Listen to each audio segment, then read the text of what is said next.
So,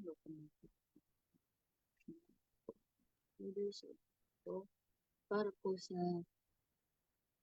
para po sa ating devotionals o mga ito, tayo po magkakaroon ng opening song to be played by our technical, and then opening prayer po na ibabahagi sa ating ni Brother Alden Manjola, and then after po nun ay mapapakinggan na natin ang speaker sa umagang ito na si Sister TD.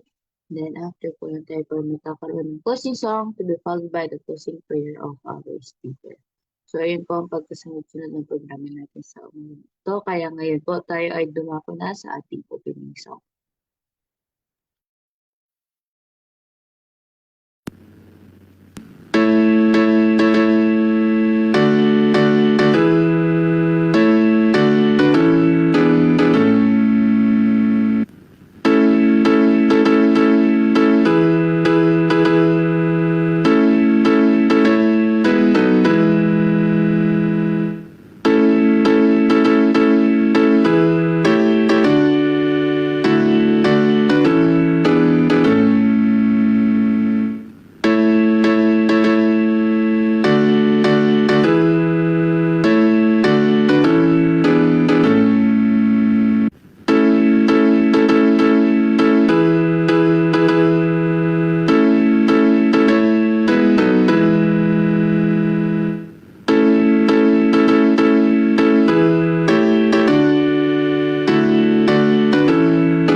Let's pray. Our dear Heavenly Father, we would like to thank you for guiding us through the night and for waking us up again, for giving us strength and strength. Please continue to bless us throughout the rest of this day, especially as you have our devotional this morning.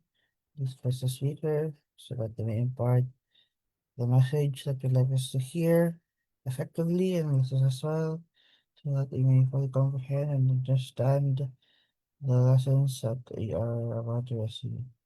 Please continue to bless us throughout the rest of this day, and continue to do the same for our loved ones who are with us. And thank you for hearing and answering our prayers. In Jesus we pray, amen.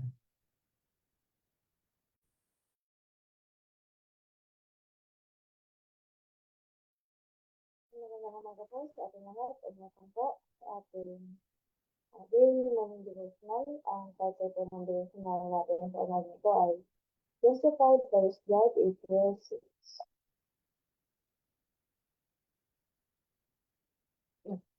Wala yung ating dito.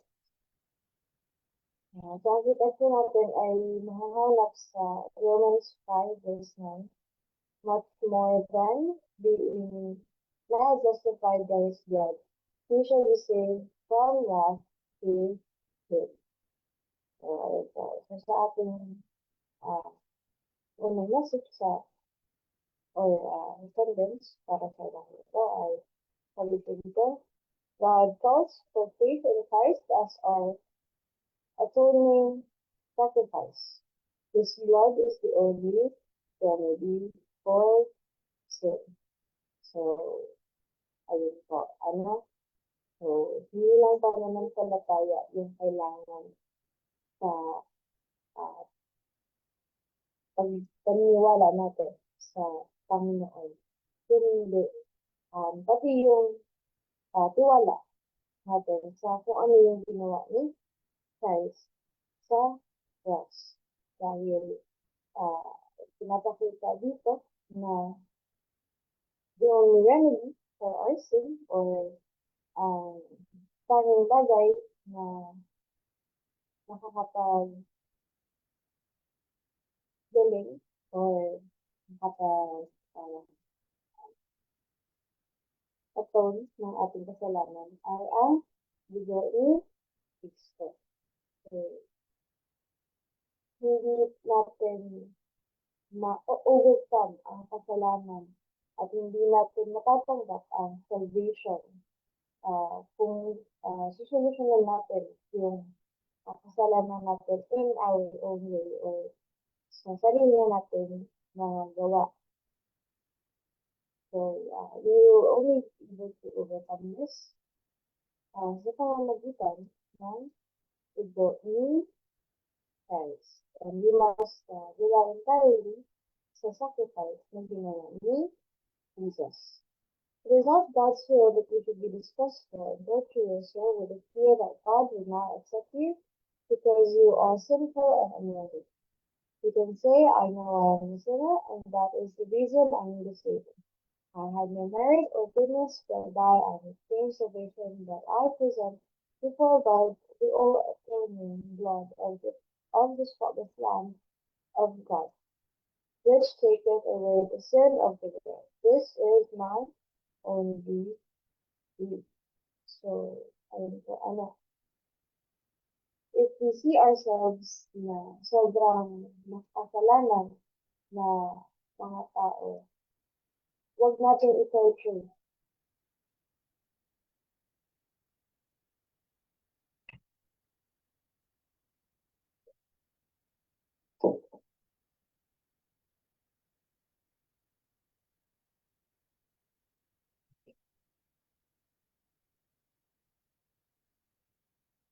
Ayan.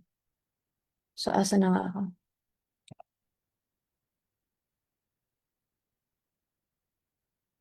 So, ayun nga po, So, if we see ourselves bilang isang makasalanan na nilala, or if we think that our sins are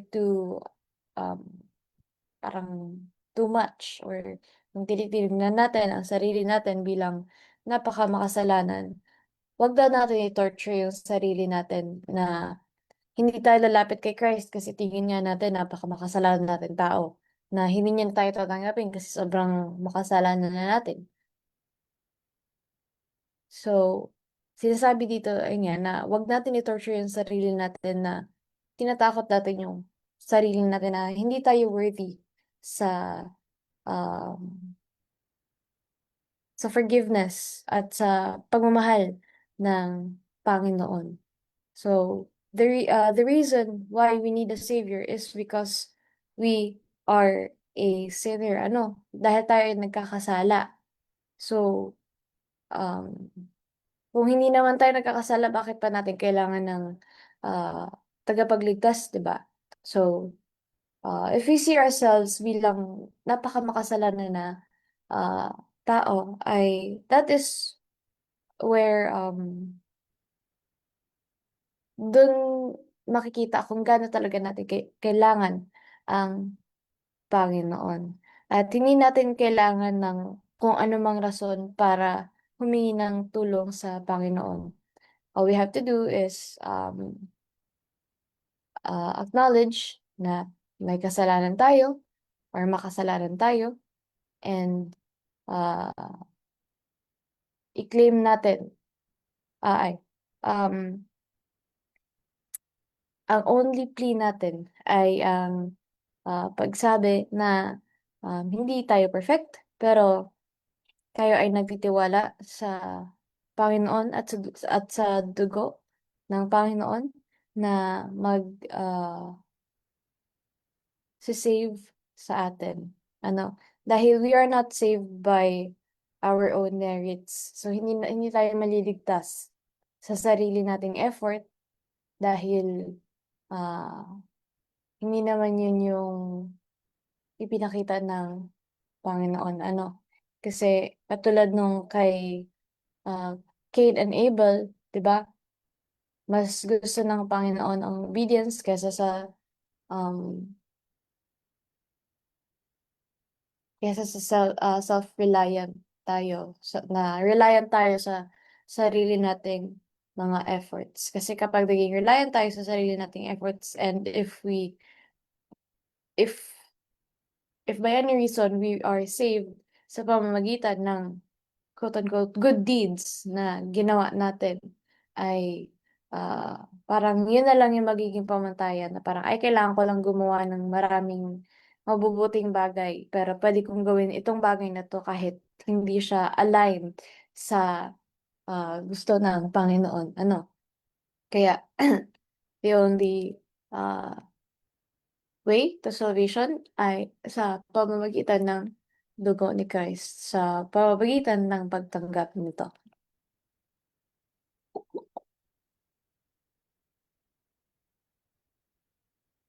God is approached through Christ, the mediator, the only way through which he forgives sins. God cannot forgive sins. God cannot forgive sins at the expense of his justice, his holiness, and his truth, but he does forgive sins, and that fully. There are no sins that he will not forgive in and through the Lord Jesus Christ. This is a sinner's only hope, and if he rests here in sincere faith, he is sure of pardon, and that full and free. There is only one channel, and that is accessible to all, and through that channel, a rich and abundant forgiveness awaits the penitent, contrite soul, and the darkest sins are forgiven. So, ayun nga po, the only way that we will be able to ask for forgiveness ay sa pamamagitan ng paglapit natin kay Jesus Christ, yung ating mediator. And well, once na humingi tayo ng forgiveness kay Christ, sa Panginoon, ay He will give it fully. Hindi yung, sige, papatawarin kita, pero konti lang. He will not hold grudges, ano? So, papatawarin niya tayo ng buo. And this is something that we can hold on. Ano? These lessons were taught to the chosen people of God thousands of years ago and repeated in various symbols and figures, that the work of truth might be riveted in every heart, that without the shedding of blood there is no remission of sin. Justice demanded the sufferings of man, but Christ rendered the sufferings of a God. He needed no atonement of suffering for himself. All his sufferings were for us. All his merits and holiness were open to fallen man, presented as a gift. So yung sacrifice na ginawa ni Christ para sa atin, hindi yun para sa benefit niya. Yun ay para sa atin, for the full forgiveness of our sins, para lumapit tayo sa Kanya. So, ayun nga po, forgiveness yung forgiveness na ibinibigay ni Christ, ay this is full and free.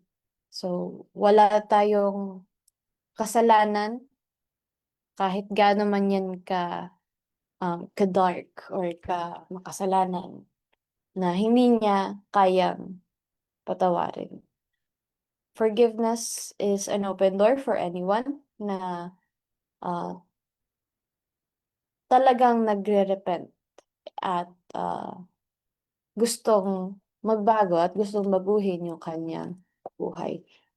Forgiveness is something na hindi ipinagkakait ng Panginoon. So, kailangan lang natin lumapit sa Kanya.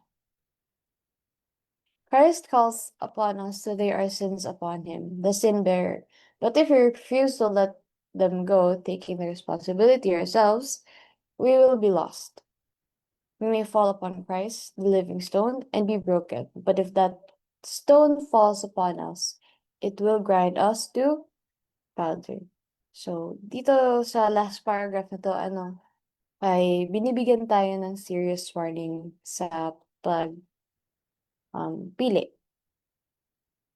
So, meron tayong dalawang choices. It is either papasukin natin ang Panginoon at ibigay natin yung burdens natin sa Kanya, yung kasalanan natin sa Kanya, or pasanin natin yung kasalanan natin by ourselves. We will take responsibility for our sins and tayo lang ang magbibitbit nun.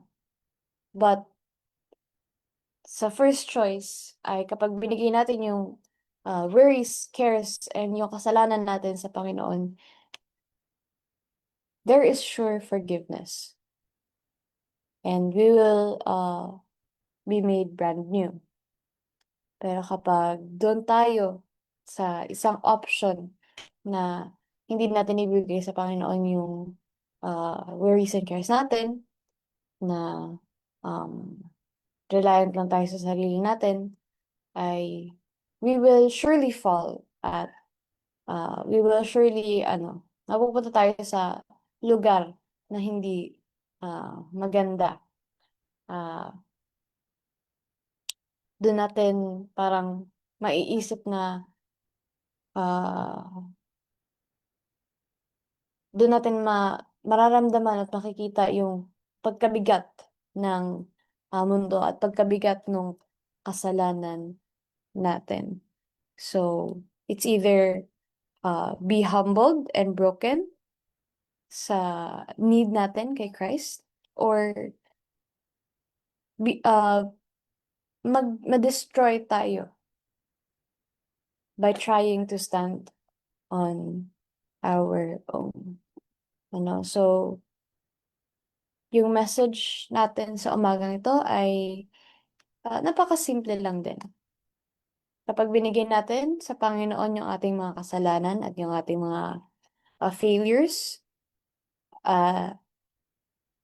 He will forgive us.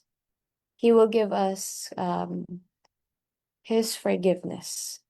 And ayun nga, hindi natin kailangan maging good enough or hindi natin kailangan maging perfect agad kasi Christ was already like that. So, ang isi-strive natin ay ang forgiveness ng Panginoon. We must first recognize our sin, and then pag na-recognize natin yung ating kasalanan, tayo ay lumapit sa Panginoon for the forgiveness of our sin. And through that, we will be able to reach the level of perfection that Christ had when He was here on earth. So, napakalinaw ng ating mensahe sa umagang ito. We have to stop trying to earn salvation for ourselves. So, we can't work our way to heaven sa pamamagitan lang ng merits natin, sa pamamagitan ng ating mga sariling gawa. It is through Christ. And second, kailangan natin na fully magtiwala sa Panginoon dahil He sacrificed Himself para sa atin. Binayaran niya yung ating debt, at all we have to do is accept it. At once you accept it, kailangan siyempre, baguhin din natin yung ating buhay. And lastly, para sa mga kasalanan natin, kapag ibinigay na natin ang kasalanan natin sa Kanya, if we let Him bear it, tayo ay malaya na dun sa kasalanan na yun. Dahil if we bear it alone, if we bear it, kung tayo mismo ang kakarga nun at hindi tayo hingi ng tulong sa Panginoon, doon tayo magkakaroon ng, uh, ayun nga, we will be crushed by the sin that we bear. Ano?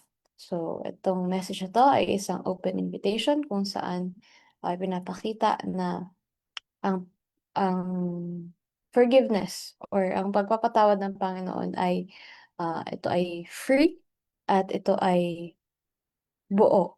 Hindi siya half-hearted na forgiveness.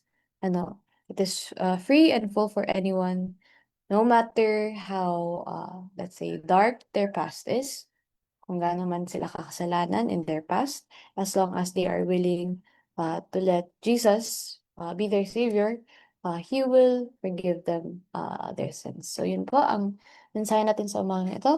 Good morning everyone and God bless. Ayan po, maraming salamat, Mr. KD, sa napakagandang mensahe na ibinahagi niyo sa atin ngayong umaga na tinuturuan po tayo dito na yung salvation o ang kaligtasan nga po ay isang regalo galing sa Panginoon at hindi po natin natatanggap lamang or not something that we earn kasi we should not wait. Nga, hindi din po natin hintayin until na-feel na natin na, ay, okay na ako, feel ko na good enough na ako para lumapit kay Kristo. So, instead daw po, kailangan nating lumapit kay Kristo as we are, gaano man nga po tayo daw kasalanan, or gaano man daw po nga ka-dark yung ating past, ay we can still come close to Christ sa pamagitan nga po ng pag-trust sa kanyang dugo, hugasan tayo para po tayo ay mabuhay with confidence and peace at alam po natin that knowing that God accepts us as His own children and even if we are sin. So ngayon po, ayun po ang devotional natin. Kaya ngayon po tayo ay dumako na sa ating closing song to be followed by the closing prayer of our speaker.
Let's pray. Our dear Heavenly Father, I'd like to thank you for the wonderful good night's rest that you've given us. Thank you for waking us up again and giving us your life and strength. And thank you also for the message that we have received this morning. May each and every one of us, when we ask for forgiveness, accept that you will forgive us fully, and that in that forgiveness, maybe change as well. And please also guide our loved ones who are not with us. Please heal the sick. Please touch her with your healing hands. And please forgive us for the sins that we have done. Thank you for always hearing and answering our prayers. In Jesus' name we pray. Amen. Amen. And maraming salamat po sa Stephen sa pag-lead ng ating closing prayer and sa mga nakasama po natin sa Zoom and sa mga nanonood po sa Facebook Live. Sana po ay samahan niyo kami muli mamayang gabi para po sa ating daily evening devotional. Magaganap po ng alas 6 ng gabi. At bukas po ng umaga para po sa ating daily morning devotional na magaganap po ng alas 5 ng umaga. So dito po nagtatapos ang programa natin sa umagang ito. Kaya once again, good morning po sa ating lahat and God bless us.